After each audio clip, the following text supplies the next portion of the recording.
Hey everyone. So we're really excited to be joining with you everyone today. And so of course I have we're UCB, and today we're going to share a bit with you about what we do in terms of innovation and specifically in clinical research. And so today there's myself, I'm Seb. We have Manpreet, Tina, and Nikita as well with us to share about what we're doing and some of the things that we're doing in this space. And even though we're a global pharmaceutical company focusing on research and supporting and caring for patients, there are some things that we're doing in the digital technology space that's is also advancing, and things that we're excited to share with you today. So here you can kind of see exactly the locations that we have at UCB. We are a global pharma company, and these are some of our key areas and offices that we have at the moment. And so I'm Seb in the US, we have Nikita and Manpreet in the UK, and Tina is in Germany. So a little bit about our agenda today. So we're gonna have a little bit of an icebreaker to share a bit more about ourselves to get us started. And then of course we have some questions that we have for you. And then at the end, we'll turn it around and see what questions you have for us that we can hopefully answer.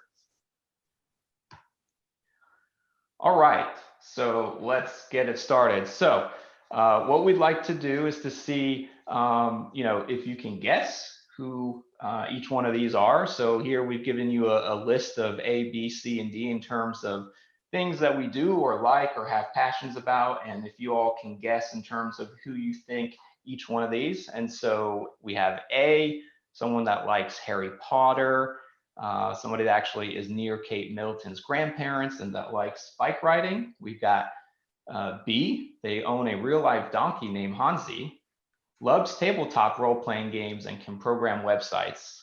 We've got C, is a beach lover, loves to paint, and wakes up at 5 a.m. every morning. And then D, enjoys working out, fluent in French and some Spanish, and also swam in college. So if we can see who you guys think here, and we can see who each one of these are.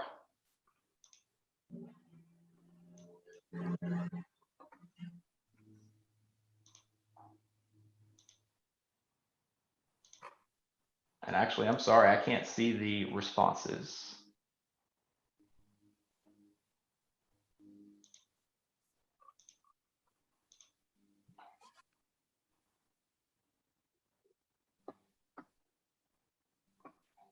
Someone said D is Seb. Someone else said, Mary said D is Tina. Reese said, I guess A is Manpreet. Seb is D, and Nikita is C. Oh, let's see. Got a few right answers there, I can see. I think there's a couple right ones. All right, so let's go ahead and move it on and see who we have. Yay! There we go. So yeah, my name is Manpreet, and I don't know how Reese guessed that, but I'm definitely a Harry Potter lover. I've always loved Harry Potter, and it's just the best thing ever. I watch it all the time. And when Kate Middleton's parents were younger, they used to live down the road from us. So whenever there's anything to do with like royalty, or like when Kate and William got married, there was like this massive street party. So it was really cool, and I love bike riding. So yeah, that's me. Yeah, I'm obviously B. So I did own a real life donkey when I was a child. It was really fun. He was very cute. I love tabletop role-playing games. I don't know who here has heard of Dungeons and Dragons. I love it. I love playing a fictional character and having fun with it. And yeah, I can program websites. So I don't do it as my job, but it's also fun to do in my private time. Yes, so whoever guessed C is me. They were correct. Well done. I am a beach lover. I was born in Dubai, so My mom used to take me to the beach as a baby, and ever since it's just my favorite place to be. I love to paint. It's something I do in my downtime and I want to relax. And waking up at 5 in the morning, I know a lot of you have questions about that one. I once read a really cool book. It's called The 5 a.m. Club by Sharma. He's the author. And he described how, waking up in the morning is the best thing ever because you get all the time in the world to do everything that you like whilst everyone is sleeping. So that's exactly what I do. I work out and I make myself really nice smoothies and breakfast, and everyone else is sleeping, and I've got all this time to myself. Great. And I can definitely vouch for that too. So I'm an early riser, and so I believe in getting up early, and I know about the benefits of doing that. So, but yeah, I'm D. So those of you guessed D, I'm Seb, and I enjoy working out.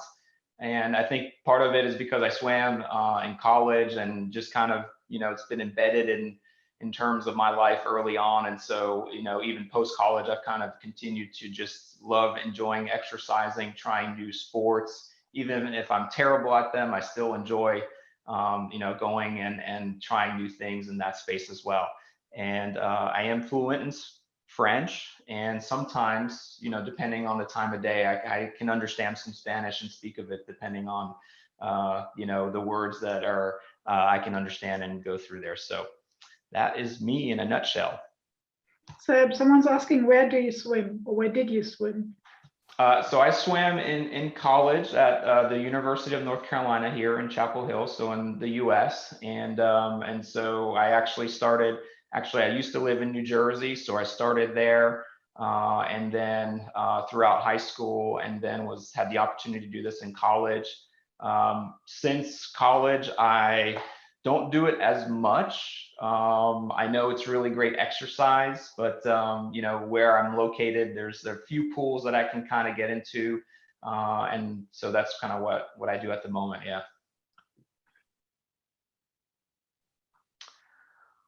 All right, so let's go ahead and move on to the next slide. So I'll hand it over to Manpreet. Yeah, thank you, Seb. So yeah, my questions are just based around the digital side. There's no wrong or right answers, and the more answers you give me, that's amazing. But my first question to everyone would be, what platforms do you use daily? So I know a lot of people say they check their phone like it's a newspaper, which is also what I do, but I just wanted to know, what kind of platforms do you use? Do you use Twitter? Do you use Instagram? Or do you use something else that is not on here? So please let us know.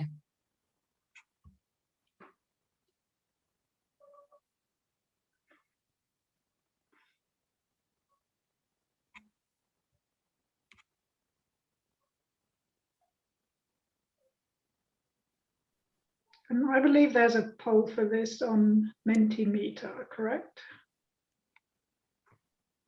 Oh, okay, yeah, maybe that's fine. So if everyone wants to go over there and check. Thank you for that. Thank you for that, Tina. Oh, well, Megan says she uses YouTube. I use YouTube all the time. I only use YouTube, Insta, YouTube, Pinterest. Another Mary has said that. Pinterest is an interesting one. TikTok, yes. I think a lot of I think I use TikTok a lot. Yeah, I get lost in TikTok every now and then. Yes. Okay, well, great. Thank you so much for typing that in the chat. My second question to you would be, where would you expect to see an advert about a study? So if you were using these platforms, would you expect to see advertisement on there? Or are there other platforms that you would think that they would be on? So for example, I'm on Facebook all the time, but would I expect an advert on there, or would I expect it more on YouTube or anything? So yeah, there's no wrong or right answer. So. Manpreet, have you heard of Roblox? Maya mentioned that. Oh, Maya, I've never heard of it. I've never heard of that. I'm definitely going to write that down so I can check that later. So thank you, Maya, for writing that. So I definitely know of Roblox because my son plays on Roblox all the time. So yeah, it's a whole game and console, and there's all these different games that they can play on. So my son is constantly on there, so I'm very familiar with Sounds it. cool. Oh, we've got Discord is an interesting one. Yes, definitely. Yeah. I use Discord all the time.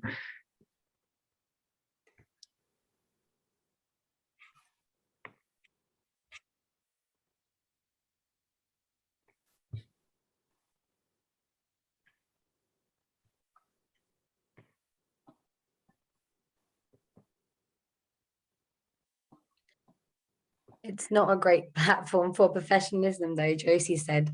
So, Josie, I don't know what one you're talking about, but yeah, you're probably right. Maybe it was a gaming one. I'm guessing it's the gaming one. I'm guessing it's a gaming one. Yeah. Yeah. Discord is, I think it was created from the gaming community. Yeah, so I it's think more like a chat platform where you can just chat online, basically. cool. But it Well, also thank has you. video and audio, so you can use it to communicate as well. Oh, Use it for role-playing games, actually. oh dear. Cool. So my next question to you guys would be, what colors do you like? So I've numbered them, and then said, sorry, I think you have to press it again for it to come up. Yay, thank you. So yeah, I've just wondered, what would be your favorite colors out of these? Like for me, I love like lighter colors, but I also like darker colors. So yeah, feel free to write like your top 3, or of course, if you just feel comfortable with 1 or 2, that's fine. But yeah, thank you.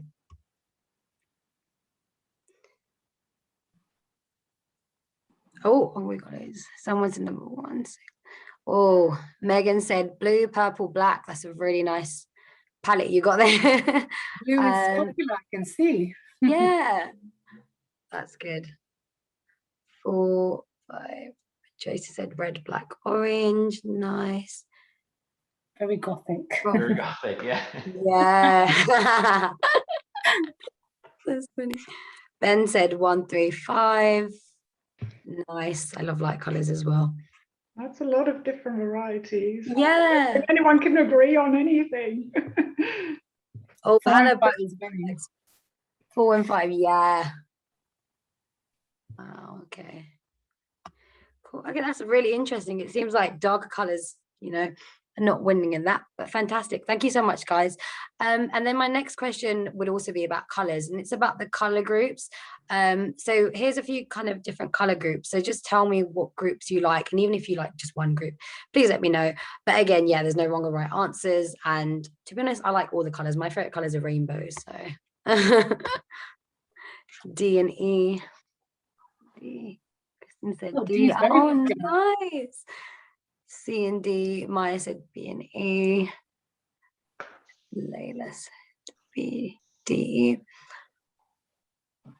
So far, B is in the lead based on the poll. Yep. Mary said C. No one likes F. Yeah, which is really C. interesting. Well, Robin meant B and E. Nice. Oh, we've got a darker one. Robin said E. So there we've got one. That's good.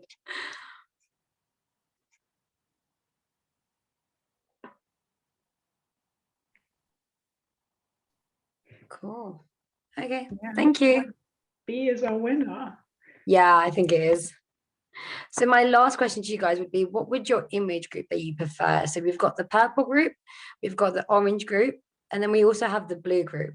So yeah, I mean, you can choose more than one. It's just based on what your preference would be. So what images you would like to see more of. So if you like cartoon animation, you might go for blue and orange. But if you like kind of family photos and photos that you can relate to of you and your family, then it would be purple. Oh, we got some answers. Purple said, Megan said purple group. Mary said Manpreet, it's not about the actual photos, it's more about the style of the photos. Correct? Yeah, the style of the photos. So for like the reference I made to like cartoon and animation, you may like the other 2 groups more, but as exactly what Tina said, it's not about if you like the images or not, it's just kind of what you would kind of like to see more. Emily said purple and orange. Nice. Orange, orange, purple, purple, orange. Oh wow, so it's kind of in between purple and orange. Yeah. Yeah. Purple and orange.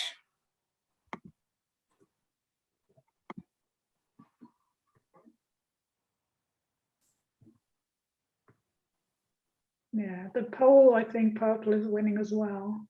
Oh, thank you. Orange for sure. Reese made a really nice comment saying the purple group, you might see your own type of family in the purple group photos, which is a really good point. Thank you for that. Very good point.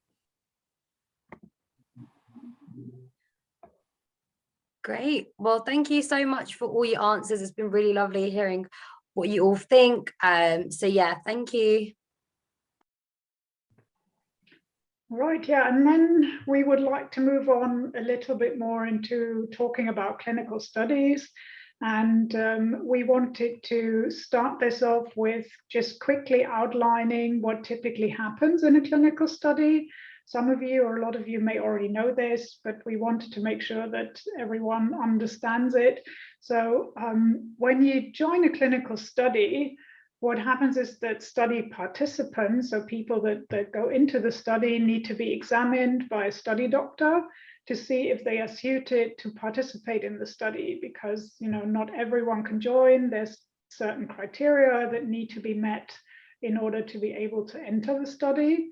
And usually at the very first visit that you have for the study, examinations and tests are done to see that the participant meets all these criteria and they can continue in the study.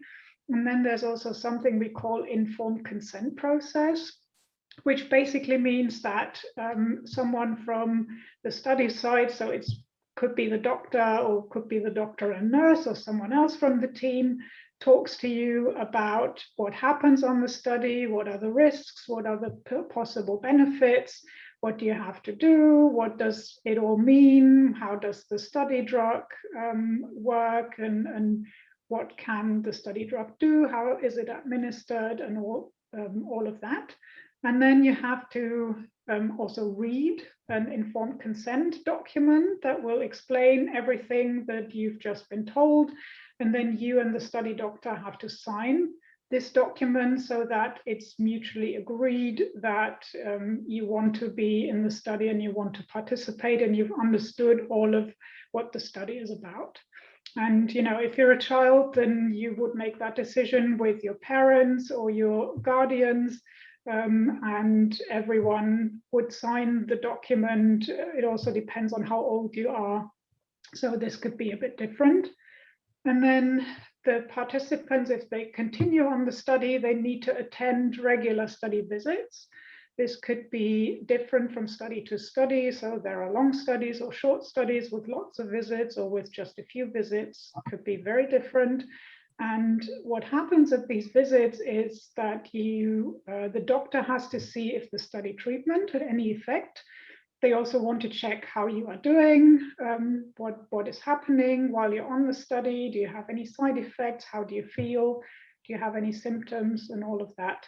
And then sometimes at these visits, you also receive the study medication. So if it's not like a pill you can take home, if it's maybe an infusion that needs to happen or something a bit more complicated, then this could happen at the different study visits. And very important is also that participation on a clinical study is completely voluntary and it can be stopped at any time for any reason. You also don't have to say why you want to stop. You can just say, I want to stop, and then that will happen. So you can leave at any time. So that's it in a nutshell. And if we can move to the next slide.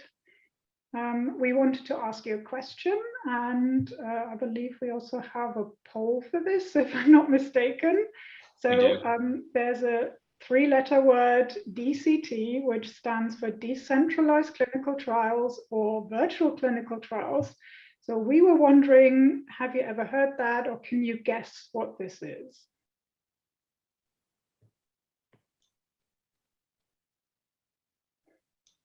And I don't know, maybe it was already mentioned on the iCAN summit. So I'm not sure if maybe the FDA was talking about this or someone else.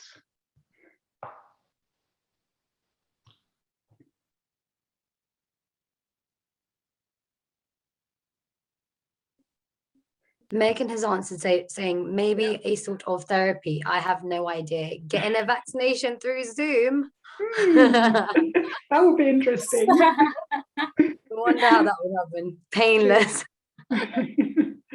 Okay, so Yeah, So and I Mary- see some popping up. One I don't know, and that's perfectly fair. So I think that'll be part of what we'll try to kind of go through today a bit and explain a bit more on what DCT is and the benefits of how clinical trials are changing and how they're improving and adapting to some of the newer innovation and technology pieces that we all love to use. yeah, absolutely. So I maybe we see can move on remote. to the next slide that we have. So just to explain to you what DCT actually stands for.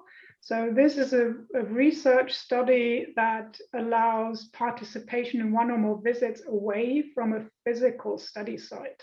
We also call these remote visits.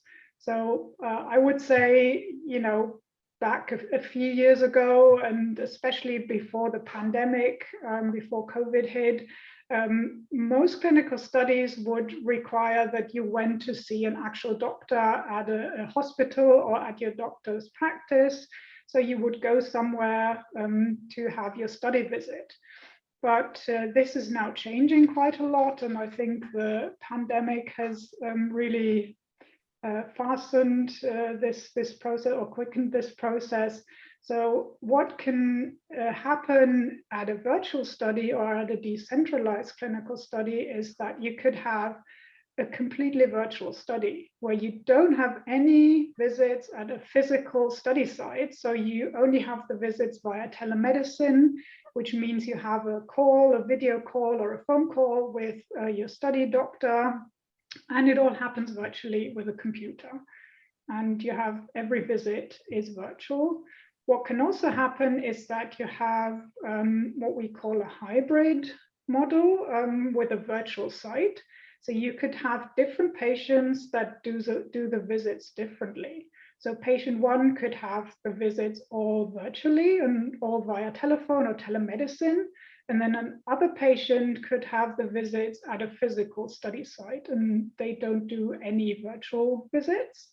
Or you could do a hybrid study with virtual visits. So some of the visits would be physical at the hospital or at the study site, and some of the visits would just be virtual. You know, the virtual visits, they could not just be telemedicine where you have a video call.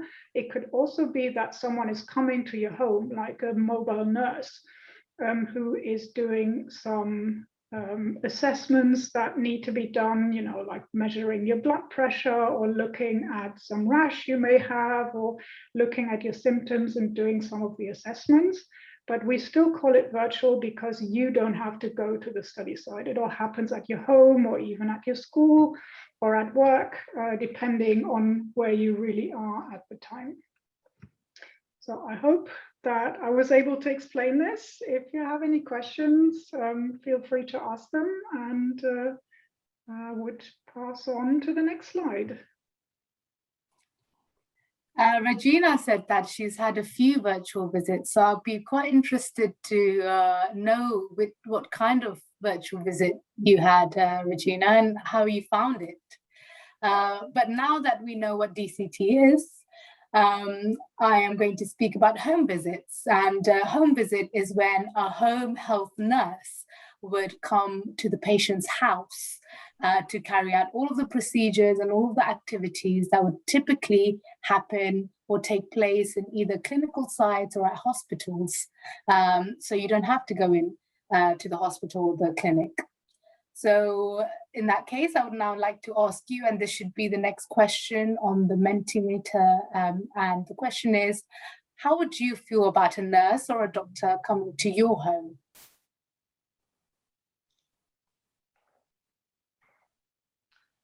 So we have a few coming in already. We got 4 no's and 2 yeses at the moment.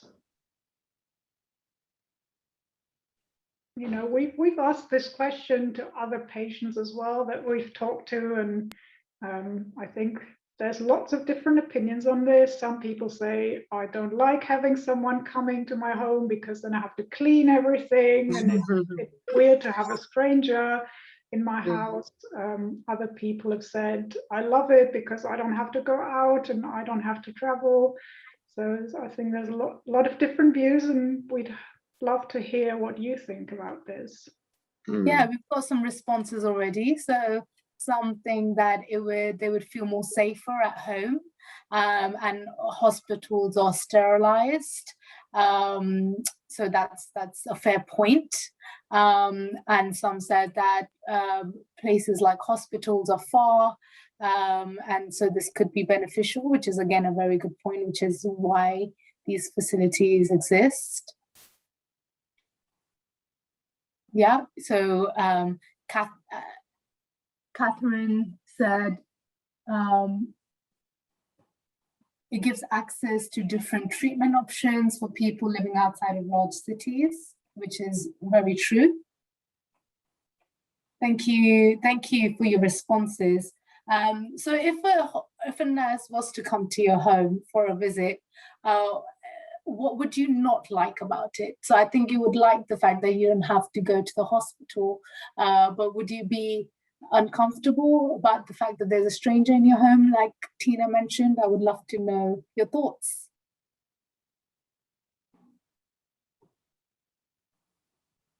Okay, so Mary said that she feels like she would have more privacy at the hospital. Yeah, having to clean the house. Having to clean the I think house, we yeah. can all relate to that, at least those of us who have to do the cleaning. Definitely. The doctor would trip whilst giving me a vaccination. Amazing. Thank you for all of your responses. So we'll move on to the next slide in that case. Telemedicine. And I think Tina mentioned this briefly during her slide, but telemedicine is also a type of decentralized clinical trial solution, or DCT, and it allows clinical trials to be carried out from the patient's home again, but through a real-time two-way communication over either a tablet or any other device. So it's like FaceTime or, WhatsApp calling your doctor or your nurse. And during this FaceTime, the doctor would ask you questions about how you're finding the treatment, if there are any issues, if there's any specific questions. That is a part of, the collection of the data, which is the aim. And you would be able to have a conversation with your doctor over Zoom or FaceTime rather than going into the hospital. So again, my question is, would you rather see your doctor in person or speak to him or her via video chat, or both?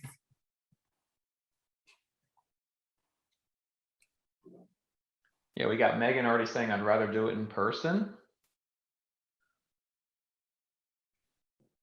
Yeah, fair enough. What if they put a filter on the Zoom? That's a good point.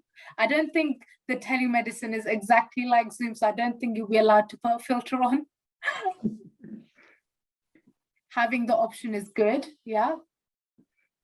Also Yeah, flexibility is interesting. definitely a benefit. I could see that.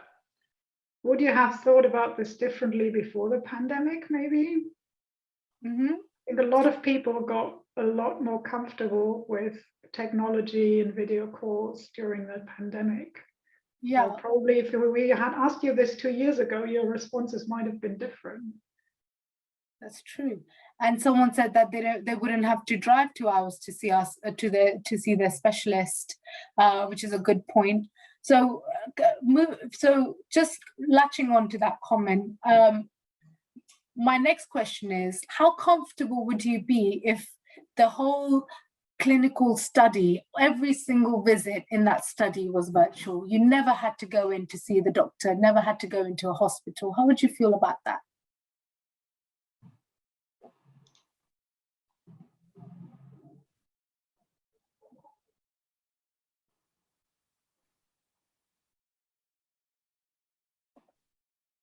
Would that include visits from a nurse, Nikita? It could, so it depends, not necessarily, depending on the clinical trial. You know, it may be with the nurse visits, usually is. However, it is not compulsory. Because I see that Maya is saying that the necessary tools might not be available, but if a nurse was coming and they had all the tools, then that could be taken care of. Yeah, again, very good point. Thank you for that. And I will move on to the next slide. Wearables. So how many of us own a smartwatch or Alexa or something similar? Sure, yeah, I can already see some of us already do. Yes, I am obsessed with mine, definitely. So these devices we often use in clinical trials as well. They are called wearables. You know, they can be used to capture some really important data, like a Fitbit, yes. So like measuring your pulse after you take the medicine that you're supposed to for the clinical trial. So capturing important data through a device is basically a part of decentralizing the clinical trial. So my question is, how do you think technology can help us find out how well a new medication is working? Again, this should be on a poll, and please feel free to send your messages through. Someone said that would be fabulous. I agree. Megan's like me, she doesn't have a regular watch, so wouldn't have a Fitbit either. But I find it really cool how a lot of people actually do have a Fitbit, and really interesting because I wouldn't have assumed that. So that's great. I'm guessing you'll have a few people that take part in that like to stay active, like Seb, which is good. Yes. Maya said if something was glitching, it would be hard to find out how well the medication would have worked, which is very, very good point. Very valid. If we could just quickly go back to the question about the virtual studies. So Mary was asking, would they send you supplies? And if a study was fully virtual and you had to take some medication or you had to do something else, like an electronic diary, they would definitely send you the supplies, either by mail, or if a nurse was coming, the nurse would bring the supplies. Yeah. So thank you for everyone who has answered this one. We'll move on to our next question. Next slide. Okay, EConsent. I wonder how many of you know what EConsent is, but I'm sure you do, because if you've taken part in a clinical trial, you definitely have consented. In order to learn about a trial or participate in a trial, you usually have to read a document. It's called an informed consent form, and then depending on how old you are, you have to with the guidance of your parents or whoever else is the adult in the room, you would have to sign that document before taking part in the clinical trial. This document is usually about 20 pages long, so it's a very long document. But it can be done electronically using a phone or a laptop or a tablet. And when it's done electronically, usually you would see videos and diagrams instead of just plain words. So that's what e-consent is, having the consent form on a device rather than paper, and usually having fun ways like diagrams or videos to explain what the trial is about. So how would you like to consent within a clinical trial, with paper or electronically? So we're getting so far, paper is leading the way. Just to be safe, because it's harder to tamper with, okay? Because 20 pages is long and you don't want to write. So electronic, okay.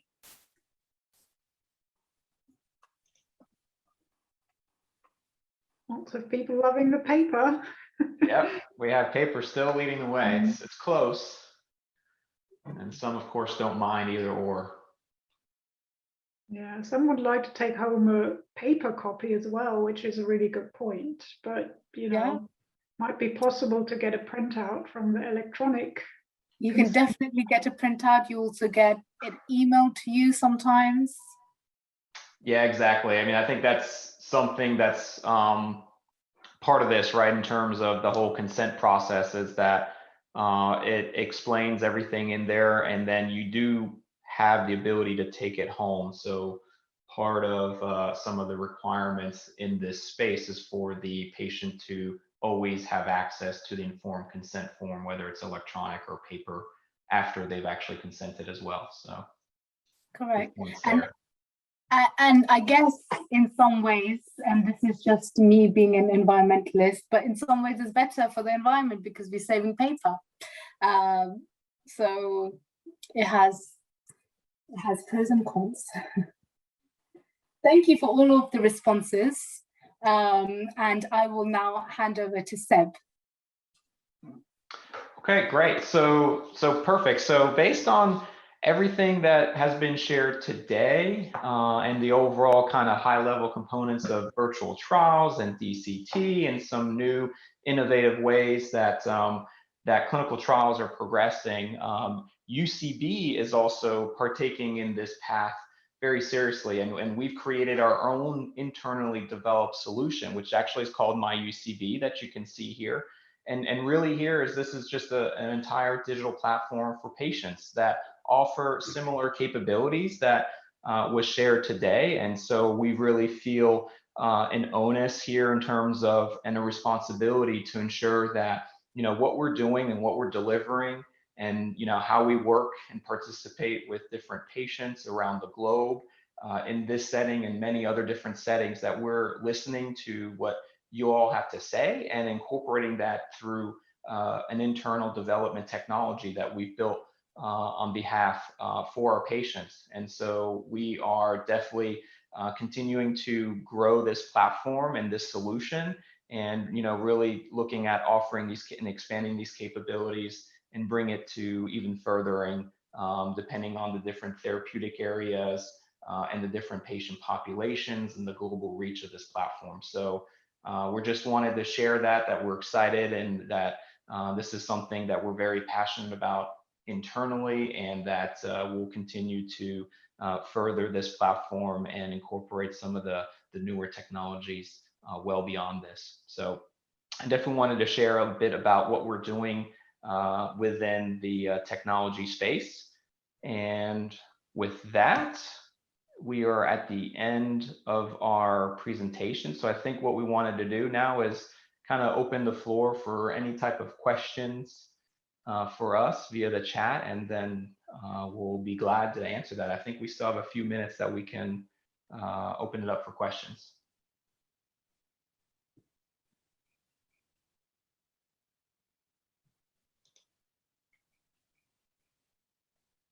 Yeah, and if you have any more ideas about virtual studies, or things that you would love to see, how you would imagine a virtual study happens, we would love to hear that as well.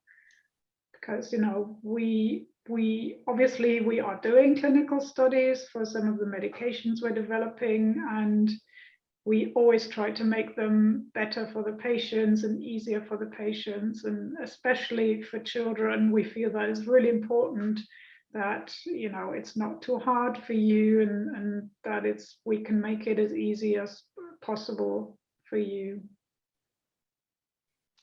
I see a question there, and I think I have the answer. Is there anything we need to do tonight to prepare for tomorrow? So if that's in the context of preparing for your upcoming visits and understanding what needs to be done, that's something we definitely do, especially with the MyUCB app that I just shared with you, in terms of the overall patient experience side of things. And so what we do in that is provide guidance to our patients in terms of what they need to do to prepare for a visit, and what actually will be done, how long it'll take, if it's virtual or on site. You know, do you need to come under fasting conditions and things like that? So we definitely do provide things that we want to share, and so that you can better prepare for those visits. Another good question is, in your opinion, how do you think medicine will be different after going through a global pandemic? So as you know, during the pandemic, we were all isolating, or we were all quarantining at home and couldn't leave, couldn't go to the hospital, couldn't go to the clinic at times. So it definitely decentralized clinical trials with things like home nursing and telemedicine definitely enables us to be prepared for things like a global pandemic. We saw that during COVID, during when, last year when COVID was new and everyone was at home, there was a big increase in the use of telemedicine and home nursing. So it's definitely the future. I think also what we would think a bit more about is home administration. So if you have a drug that you can't just take like a pill or like a cream or something, if it's something that needs to be infused or injected, then we want to look at ways of how patients could do that at home rather than having to go to a study site to get an infusion, or a doctor. If it's not a clinical study, then you would go to see a doctor to have that done.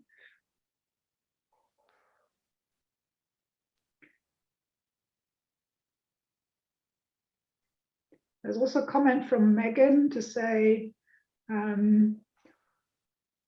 she thinks it would be good to do studies for anxiety medicine to help children to be less anxious, which absolutely I can understand. So UCB, we do not work in anxiety disorders, but I can certainly understand the comment, and there's lots of other pharmaceutical companies out there who are developing new anxiety medicine. So fingers crossed that we will see new medicines that will help you with that. Reese has said that as an outpatient, I know I had to relearn how to complete my clinical appointments via telehealth. So great presentation, thank you. So that's a really nice comment.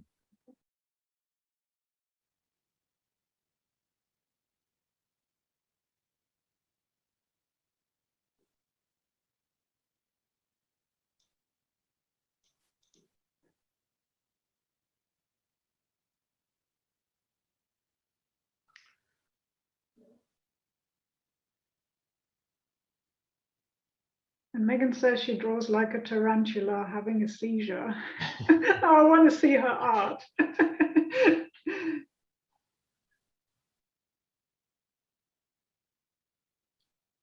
Thank you to everyone who sent comments and questions and answers.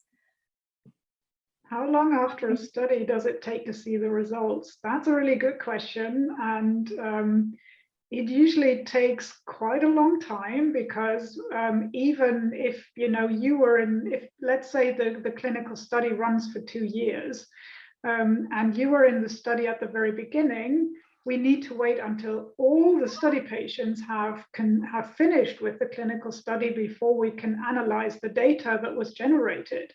So, it could be even years after you have been in the study until we even have the results. And then we need to write up a report that needs to be checked by different people, and we need to make sure that the data we've generated is sound and is analyzed the right way so that we can draw conclusions. So depending on the length of the study, it could take a few months until the data is available, but I would say usually if it's a longer study, it would take several years. And if you're interested, a lot of the pharma companies have websites where you can actually see the study results after they have been published. And the companies really try to also write them in a way that lay people can understand what the results mean. Some of you might have also heard about clinicaltrials.gov, which is a website in the US by the FDA that lists all the different clinical trials that are going on. And you can also see the study results on this portal if you're interested, but usually this is very scientific. So it's not always easy to understand what the results mean, which is why we think it's important that the results are also written in a way that they can be understood by lay people in lay language.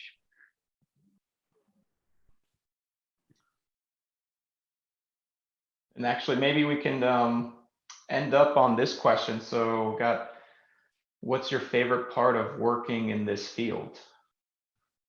So I'll go ahead and I'll go first. So yeah, my favorite part is just the entire diversity in terms of this space. So there's so many different facets of pharma. So not just the kind of clinical research, but all the different areas. And so for me, within kind of that technology space, and especially with how that is evolving and moving so quickly, and even more so with UCB, what we try to do is really get out there and work with patients. So it's really about working with patients and these type of forums and really trying to understand what those challenges and burdens are, and then ultimately bringing back a solution through some of the various digital solutions that we've talked about today, and some other things that we're definitely doing within our organization.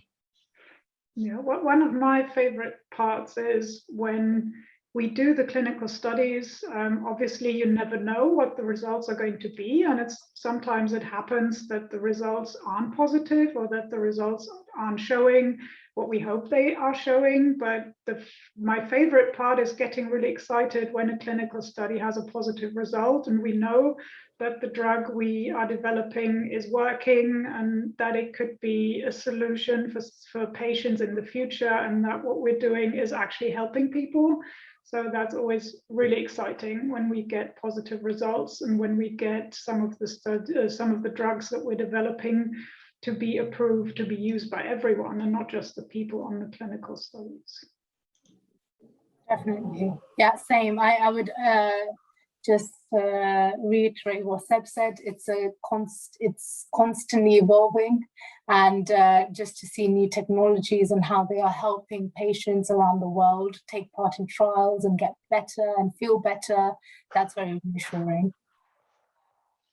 And I would probably say my favorite part is just how every day, you can work on a different disease area. So I've always really loved science. It's literally was my favorite subject at school. And because I grew up, I had multiple food allergies, eczema and asthma. I feel like I'm really kind of helping patients find a solution for their problem, or making maybe getting them treatment which would help them. So I think for me it's a much more personal aspect, where every day I wake up and I feel like, oh, this is something that I really want to do. So yeah, I mean, if you love science, I think you love every day of your life at work.